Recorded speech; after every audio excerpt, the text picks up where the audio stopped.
Tom, we had the Oscars very recently, a few days ago, and Jamie Lee Curtis, obviously very famous. A story has come out that she actually ditched the Oscars and left because she had a craving for a certain food. Yeah, it was In-N-Out Burger, wasn't it? And, when you consider the gift bags and everything like that you've got at the Oscars, all the food, these are the elite celebrities of the world. Yeah. And, so they're treated very nicely with their meals and their drinks, but she just couldn't be bothered. She just wanted some grubby fast food. I got to get out of here. Maybe she was a bit seedy, a bit hungover or something, I don't know, but it definitely felt like that burger.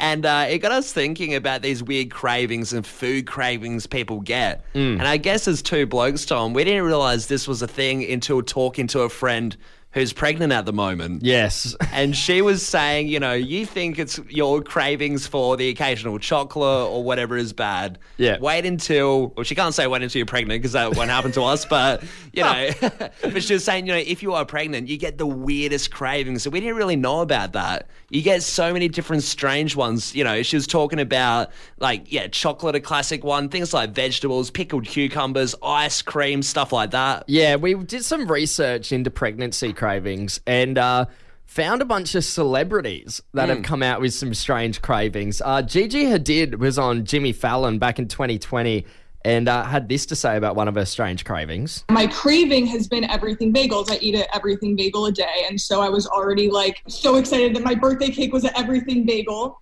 Yep, she's reformed the phrase into a bagel a day keeps the doctor away. People are like, that's not correct, Gigi.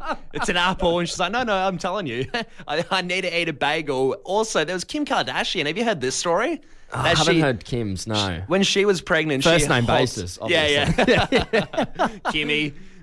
No, she hopped on a plane and went all the way to Paris just because she wanted to indulge in this cake. That's not right. This special cake that she'd had before and had that craving, so flew all the way across countries. I think the weirdest one that I read about was Serena Williams. Obviously, amazing tennis player, but the only thing she craved was vegetables, which is so weird. It's weird because if you're craving something, you associate it with a junk foody kind of thing. Yeah, not Brussels sprouts. Well, I think that's the thing as well. I was looking into the reasons. In some of the ideas is that you could have deficiencies when you are, creating a child inside yourself. So, you have deficiencies to, say, calcium, so you love ice cream, or it could be the reason you have veggies. You need to, replenish yourself. Yeah, right. Well, what we want to do here, Callum, is open up the phone lines. We want to know what your weird pregnancy craving was. Was it vegetables? Was it something? Was it junk food? And you know what?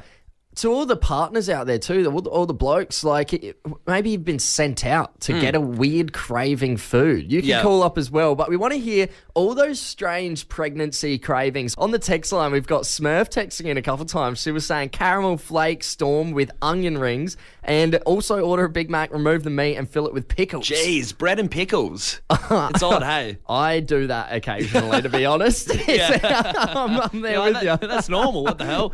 This one here, my child's mother had a craving of ham and cheese toasties with M&Ms toasted in it. Okay, I could find a time to maybe make that work. Yeah, mad scientist meal there. Let's head straight into the calls. We got Chrissy in Hendon. Chrissy, good morning to you. What was your weird pregnancy craving? Good morning, boys. Mine's probably not as fabulous as the other two that you've just announced. Yeah. But I like the flavour of pineapple in a drink, but I do not like it as a texture or to eat it. But when I was pregnant with my son, I just needed pineapple. It was send my husband to the shop, get me a pineapple, I need to eat it now. As soon as I had my son, back to the old drawing board. I don't like pineapple, but my son does, and he now eats it and takes all the pineapple off of my pizza. Oh, do you think you had something to do with that? I'm guessing so. Chris, I feel like your whole pregnancy would have felt like a tropical holiday then. Must have been pretty easy going, sitting back having the pineapples. Yeah. It was pretty good. On a hammock. I suppose most of my pregnancy was through the spring, summer. So, yeah, you could say it was tropical. Oh, awesome. Good on you, Chrissy. Thanks for getting involved. Hey, we got Tim in Coromandel Valley. Tell us, were you the partner? Did your wife have the cravings? Yeah, absolutely, mate. when she was turning food into a person, she used to eat cheese sandwiches with Nutella. Cheese and Nutella. That's an odd Okay. one, isn't Amazing. it? Yeah, mixture of Yeah, both the I've been to the fondues. shops a couple of times to just top up on the Nutella because we used to fly through it. So you've given it a crack as well? You approve of it? Nah, I wasn't really tempted, mate. Not at all. Nah. Yeah, I can't say it sounds too appetizing, but I am now very curious what melted cheese and Nutella would taste like in a sandwich. Yeah. I might give it a go, Tim. Yeah, it's quite similar to the previous person that said M&Ms on a toasty, hey? Yeah. It might be a thing, man. Chocolate and bread. Tim, Chocolate cheese. Tim, has the misso had one of these sandwiches since the pregnancy or no go? Nah, I offered it probably every fortnight, but nah, she passed every time, mate. It seems to be the thing, Tom. Like, just, that you were bought, whatever meal it was you were loving at that time. Yeah, good on you, Tim. Thanks for getting involved, mate. Hey, let's go to Nicole, Seaford Meadows. Nicole, have you had a weird pregnancy craving? Good morning, guys. Yes, I have. How are you guys? Yeah, very well. And yourself? Good, thank you. My weird craving was pickled onions and chocolate milk. Ooh, okay. right. Together? Not always together, but I just could not go past pickled onions. Like, I would literally be at anyone's house almost and be looking, have you got pickled onions? Nicole, what do you think it is with being pregnant? Is it just you find the weirdest flavors really exciting? Like, what is it? I don't know. It was just it was like an obsession. You just had to have it. Yeah. Nicole, do you like pickled onions outside of the pregnancy? I do, but not as bad as I was when I was pregnant. Yeah, fair. fair enough. And did you have a different craving on your second pregnancy as well? Yeah, olives. I hated olives with a passion, but when I was pregnant with my second son, could not stop eating them, and now he's got an obsession with them. Yeah, Jeez. right. And do you like them now? Have they turned tides? Yeah, no. Now I do. Now we fight over the olives on the pizza. Yeah, yeah. As long as it's in a martini, hey. Yeah. Get on you, Nicole. It's Jar B from Parafield Gardens. Tell us, what was the craving? Not me as a partner. She liked the Macca's maple syrup, but I went to the shop to grab cheap stuff one day and I copped it from here to Timbuktu. But the funny thing is, she'd never actually ate meat before the pregnancy, and then when she was pregnant, she had to have the maple syrup on the lamb. No way. So lamb. went full carnivore. Yeah. That's bizarre. Loving the meat all of a sudden. Yeah, right. And why just only Macca's maple syrup? Is that what you said? Only Macca's maple syrup. I went and got Coles one. I went and got a fancy one from Coles. Nah, they're not the same. Once again, it's one of those things I kind of relate to. I'm like, the maple syrup is damn good. Is Misso still eating meat after the pregnancy? A little bit. No, nowhere near as much as she was when she was pregnant with the first. Right, interesting. Yeah. There you go. Throwing the tie-dye shirt out, hopping on the meat train. Good on you. Thanks for getting involved. Let's wrap things up here with Ayala in Aberfoyle Park. Good morning to you. Did you have a bit of a strange pregnancy craving too? Oh, yes. Good morning, guys. Well, morning. my one was fresh water, like fresh stream water. Yeah. Okay. And I went down to a stream and drank from the stream, very, very not smart, and ended up in hospital for 2 whole weeks. What, because you were drinking from a stream of water? Where'd you go? Yeah. Waterfall Gully or something? It wasn't here in Australia. It was where I came from. But, I was 8 months pregnant and Oh, wow. spent 2 whole weeks at the hospital. I had the same thing with the second pregnancy, but I was smarter this time, and I didn't go down. And Yeah, you drank from the tap. Mount Franklin. Yeah, I'll play it safe this time. Exactly. Hey, Ayala, so you were 8 months pregnant. You had to go in hospital for 2 weeks. Did you just say, hey, look, can I stay here until... While I'm here? Yeah. Exactly. At some point, it was kind of like, it was like, you know what, you're already here. Let's do this. Hey, express entry to the hospital. Drink from a stream.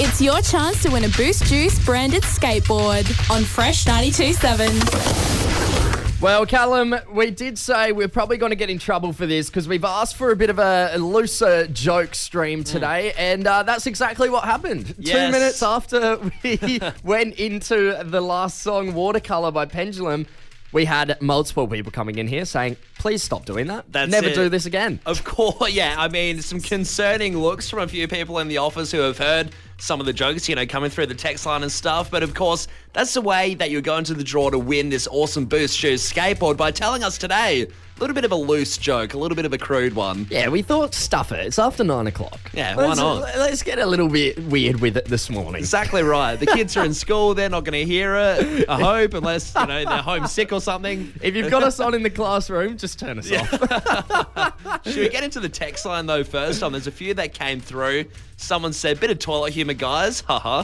How do you make coffee in a toilet? With a plunger. Nah. Bit mid? Yeah, pretty mid. I'm gonna go ahead and give that one of these. Got another text here. Oh, jeez. What did the toaster say to the slice of bread? What? I want you inside of me. Pardon what? On live radio? How dare you? I ought to slap you across the table for that one. Hey, let's get into the phones. We got Daryl from Morfett Vale on the line. Daryl, good morning, mate. Good morning, fellas. You've got a bit of a loose joke we hear for us. Yeah, it's not a bad one. All right, let's hear it. All right, shoot your shot, mate. All right, the husband comes home from work early. His wife was exercising over the top of a mirror naked, and he goes, "Baby, don't fall in that hole." Yeah, I don't mind it. I actually haven't heard that one before. A lot of the dirty jokes, they get recycled a bit. That one's not too bad. It's about what we expected to hear. All right, let's go to Reese over in Woodcroft. Reese, if your joke is funnier, you will be going in the draw to win the Boost branded skateboard. Can we hear the joke? Morning, boys. Morning. What's better than eating a mandarin? What? Oh, no. Eating a mandarin out. Yeah. Oh. Give him the prize. No. I need to have a chat about the bins. Who can take your trash out? Stomp it down for you. Shake the plastic bag and do the twisty thingy too. The garbage man. Oh, the garbage man can. Yeah. So I had a bit of a blunder the other day. Left my bins out. Yeah. Far too long. It's always just a slap in the face, though, isn't it? Because if someone makes you aware you've left the bins out, it's just really, you're lazy. There's just everything connected to it that makes you look like a bit of a shit bloke. How long have you left the bins out, do you reckon? I'd say max 3 to 4 days. 3 to 4, yeah. So pretty bad. It's up there. It's up Not there. great. It's not great. I feel like the bin's almost camouflaged when I come home to the house and you just walk straight past it. Go on, ask me. How long did I leave them out? How long? 6 days. 6? 6 is crazy. I didn't even bring him back in. My neighbour. I was in my bedroom, just, smashing the PlayStation. Yeah. And I just hear my gate open up and I see my neighbour, and I've pretended to not be home. My neighbour's brought the bins in after day 6. And I've almost gone out there and said, mate, they're going to get picked up again tomorrow. May as well leave them out one more day. I was going to say, it's bad when you're almost at the end of the cycle when you've got the second pickup. Yeah. Just imagine your neighbour coming up to the house and you put on a fake voice just to make it seem like you're not there. Oh, Tom's not home. Thanks for bringing the bins in. But it did spark the question. We are going to open up the text line here, 0428 927 927. How long did you leave the bins out? Well, I mean, heaps of people around the office, we were talking about it, and they said, someone said, one of our producers, that they got an official letter. That's not an uncommon thing to get a letter from your council to say, hey, we've noticed you Take your dirty, filthy bins back inside. Yeah, because it's a bad look for, the area and the suburb. If everyone had their bins out, it just would look like mayhem. You know what, though? The more I'm thinking about it, the more I'm like, well, why don't we just leave the bins out on the road? Well, that's what I thought as well. It just make life a lot easier. Would it not? Yeah. Would it not make everything easier? But, of course, I guess there is that idea that it would just make the streets look, ravaged and just bins everywhere. It doesn't look great. I suppose so. But we are opening up the text line here, Adelaide. How long did you leave the bins out? Somebody's texted in here saying, I've been in my new place 4 weeks and next door's bins have been out since I moved in. That's Wow. huge. 4 weeks. That's massive. This one, 4 weeks. This one here, this is crazy. Hi, guys. I work for a rubbish company and I couldn't collect a green waste bin because it was too heavy for over 18 months. And it stayed out for that whole time until the council removed it. Jeez. When you thought 4 weeks was bad. Yeah, it gets to 18 months. How about this one? I literally leave them out permanently. Someone's just texted through. In a utopia, in a bin utopia, yeah, we would love to leave them out. Not even touch them, but I don't know, it just looks messy. Hey, we're going to head over to our phone lines. We've got Dylan from Gawler. Dylan, mate, how long did you leave the bins out? Yeah, so it was probably about 18 months. 18 months? Jeez. Yeah. What happened? Why'd you leave it 18 months? Well, me and a couple of boys, started renting this place, and we just lived on this quiet side street that didn't have any houses like across from us or anything. So we just thought, we'll just leave the bins out, and it just saves us, going in and out of this tight little side of the house we had. So we just left them out for 18 months. Yeah, were you the only guys on the street doing this, or did the whole street rally together and just go anti-bin taking in? Just us, just our house. Yeah. Yeah, Dylan, did you ever get in trouble? Did you get told, hey, mate, bring the bins in? Nah, nobody said anything. No Nah. letters. No neighbours? Nah, neighbours did not care one bit. Happy days. People Jeez. just respect it. They don't. They can't do it themselves, but they respect it. You had it good for 18 months. What happened? Why'd the 18-month streak stop? No, we just all moved out and went our Oh, separate okay. ways. Yeah, So, yeah. We'd probably be doing it today if we were still all living together. But Do you bring the bins in now, Dylan? yeah, I'll bring the bins in now. Bugger. On a busier street. Yeah. No good. Yeah, busier street, and I don't think the missus would like me leaving the bins out. So that's my problem. Fair enough, mate. Thanks for getting involved. Yeah, we have Siobhan in Elizabeth Downs. Tell us, how long did you leave the bins out? I'm definitely someone who brings it in the next day. Unfortunately, there is some people on our street that leave it out permanently. It wouldn't be an issue apart from it overflows and blows everywhere. So it's pretty gross. Yeah, right. So rubbish is getting blown out of their bins and all down your street. Yep, it's disgusting. Jeez, how overflowed is that? And I'm definitely not risking offering to bring it in because, that's just not worth the risk. Siobhan, have you had to say anything to the bin blowers, or is it you're just giving them a bit of a side eye when you pull out the driveway or something? Definitely just doing side eye. I'm not getting involved. Yeah, they know how I feel. They see it in my eyes. Good on you, Siobhan. Hey, let's wrap things up with Wendy in Fairview Park. Wendy, how long did you leave the bins out? It was probably only about 2 weeks, but the biggest issue for me was I was returning from Bali on that dreaded overnight flight, and as I'm approaching my house, I can see the carnage on my front lawn. Both bins are lying sideways, like they'd got the morning after a big night. And I'm not sure if it was the weather, like that blew them both over, but I'm tipping it was a pissed off neighbour. Yeah, right. Wow. Would you say you have nosy neighbours, Wendy? I wouldn't say they were nosy. They were just, let me say, precious. Yeah, It didn't take much to annoy them. That's a huge call to step outside of your house and kick someone else's bin over in rage. You must be a certain type.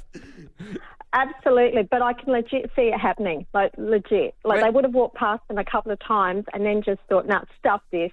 I'm making a point of this," and like kicked them over. Wendy, were the bins full or were they empty? Oh no, they were empty because there was no rubbish on my front lawn. Oh, so happy it was days. just the bins. But God, that would have been worse. It's still a statement. They've come and emptied their bins on your front lawn. How would you like to add 3 years to your life? Yeah, good. Be a decent little chop. Get a few things done, a bit more travelling. Yeah, it wouldn't be too bad, hey, and it's pretty simple if you want to do it. All you got to do is make sure you're getting your steps in.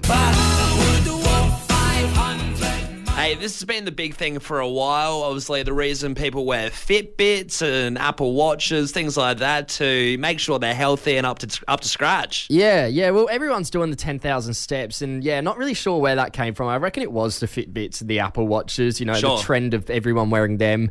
Getting your rings done. Yeah, I don't know. I've never had one of those watches. Nah, same. I just kind of estimate in my head. I think, well, if I only stayed home that day and walked back and forth from the bathroom, then there should be another day of the week I walk a lot more, is how I rationalise it. Yeah. There's no maths to it. Oh, look, and everyone's probably thinking like, oh, so what? Everyone knows about the 10,000 steps. Why are you talking about this? Well, you don't actually need to do 10,000 steps to add 3 years to your life. That's heaps. I mean, obviously that'll be beneficial and good for you in the long run. But if you want to add 3 years to your life, you don't have to do that many steps, which is pretty good.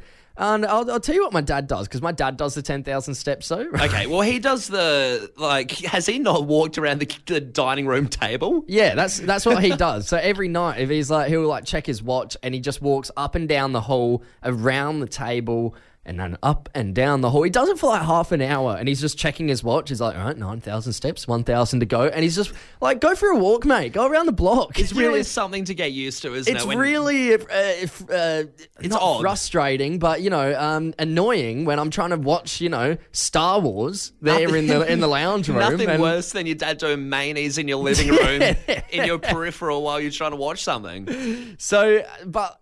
Guess how many steps you actually need to do to add 3 years to your life? I'd say it's pretty close to the 10,000, Stu. I'll say 8,000. 5,000. 5,000 half? 5,000 steps, and get this, you only need to do it 3 times a week. Wow.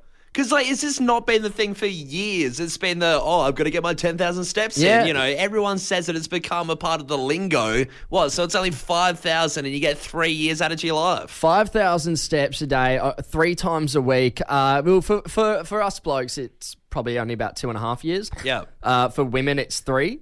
Yeah. But, I mean, there's no harm, like we said before, no harm in doing more steps. It's absolutely going to be better for you. I'll tap out at the 5. That sounds good. Yeah, I mean... You can leave it there. If you can't do that many or, you're busy, there's so much less fuss to try and get the 10,000 in. 5,000 steps 3 times a week, and you can add 2.5 to 3 years onto your life expectancy. How good is that? You're telling everyone to have a breather. Just cool off. Yeah, relax a little bit. Take it easy, Walk to the pub. Yeah, good to know. Tom, it's bizarre when you see celebrities doing everyday things. One of the recent ones to come out, though, and I guess it's even interesting when you see them dating or going on the dating scene. Yeah. Robert Irwin's come out with a Hinge profile. Robert Irwin's on Hinge. Yeah, he's single. You'd think the son of Steve Irwin would not need to get on the dating apps. Just playing all the time. Or maybe he's just a player. Yeah, I don't know. But he's on the Hinge, and it's really funny, the angle he's gone for, because he's really tapped into the Australian wildlife warrior kind of stick, Yeah, well, he's the crocodile hunter, not the hunter. Yeah, exactly right. And it's if you look at his profile, though, it's just so funny. It's he's got a prompt saying, "I know the best spot in town for relocating endangered species." Nice, Robert. This one here, this could be us, and it's a picture of him and an iguana, just arm in arm. Yeah, right. There's facts that surprise. I don't know if that's that flattering to anyone swiping. It all gets a bit bizarre, and he says he's a closeted maths fan in there. Then he gets into his more, camping kind of stuff like that. He says he loves revving his motorbike, fishing, saving animals, getting dirty for Mother Earth. Oh, ready to ride into the sunset in his dinghy together. So heaps of different stuff like that. I love this one. The prompt says, "Together we could." And then it says, "Run Australia Zoo together." So, yeah, I think he's doing an interesting stance. But it's even funnier because on Hinge, you have little voice prompts. You can record yourself doing a voice memo. And he's got this one. An almond is apparently not a nut, it's a kind of fruit, and specifically a fibrous and dry plum. A plum is a thick and juicy rose. Does that mean it's socially acceptable to give almonds or plums in a bouquet? And I'm thinking, what are you doing? Robert. You're the son of the crocodile hunter. You don't have to resort to plum chat. Robert, have you ever spoken to a woman before? Like, it's all pretty well and good up until that point, and then he's talking about fruits and nuts. It's like, you're not working at a grocery store trying to pick up girls. Yeah, look, plums I don't know about. If he started, weaving in the peach, maybe an eggplant, I could understand. But Yeah, it could be a bit saucy, but this is just plain old dry fruit chat.